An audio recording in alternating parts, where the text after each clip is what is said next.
Hi, I am Mike Durham, and this is my YouTube video about the Abu Sayyaf terrorist organization.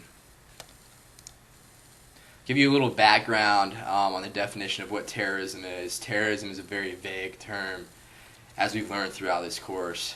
It's defined by many different governments, different officials, agencies, in many different ways. Even within the U.S., such agencies as the FBI, the Department of Defense, and the Department of Homeland Security have all their own interpretations of the meaning of terrorism.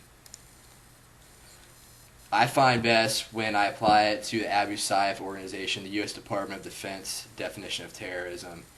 That definition is the unlawful use of or threatened use of force, of violence against individuals or property to coerce and to intimidate governments or societies, often to achieve political, religious, or ideological objectives, according to the Martin textbook.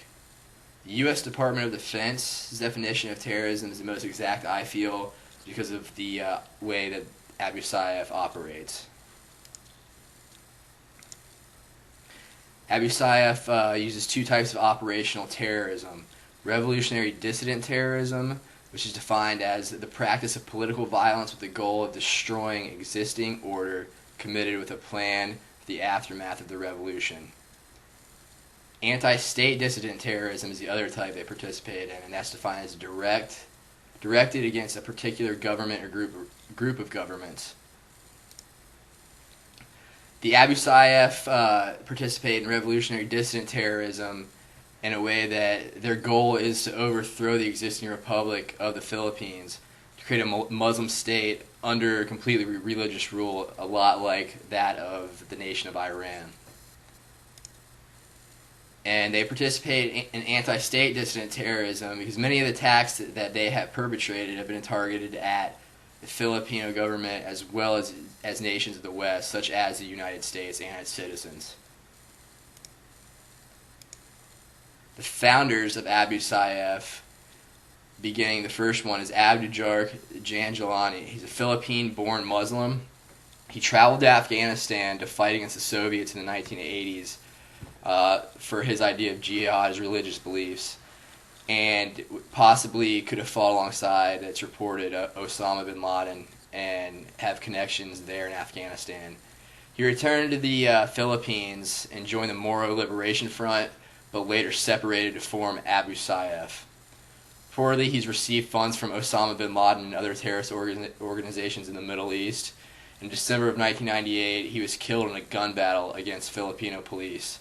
This comes from the FAS Intelligence Resource Program. The other founding father, the financial founding father, is Muhammad Jamal Khalafia, Saudi-born businessman and very wealthy, who lived and did business in the Philippines. He was crucial in forming Abu Sayyaf because of the wealth and the money laundering aspects he participated in between the Middle East and the Philippines and internationally all over the globe. I'm going to give you a little background on the demographics of the Philippines so you can understand what type of group Abu Sayyaf is.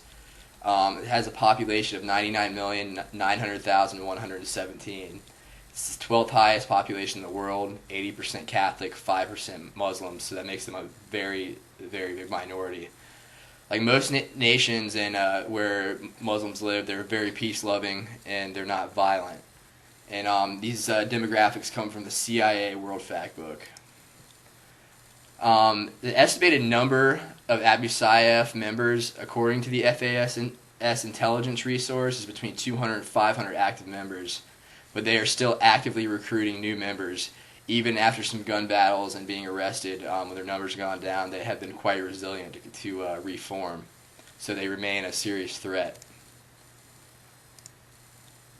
They use many different tactics, such as explosives, which are incendiary devices, which, according to the CIVRNE PowerPoint that we had in class, are devices whose purposes that would cause maximum fire damage. They also kidnap, take hostages, assassinate political officials, and extort and other criminal activities. One of their most famous things they did was kidnap a missionary couple named the Burnhams. Martin and Gracia Burnham were kidnapped from a resort with 18 others on May 27, 2001. Many others were executed, and the Burnhams were held hostage for over a year until U.S.-trained Filipino special forces got intelligence of their location and mounted a rescue effort, and where a lot of Abu Sayyaf members were killed. Martin, the husband, was killed while trying to be rescued. The wife, Gracia, received a bullet wound to the leg but survived and was rescued, is in the United States today. They've had political assassinations. They murdered a Philippine congressman by bomb blasts, also killed 8 of his congressional aides.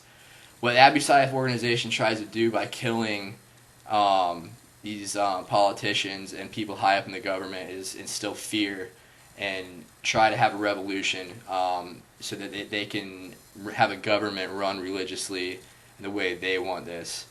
But it hasn't been too good, because in the past couple of years they have stepped up their terrorist their defenses, and Abu Sayyaf has had some great losses.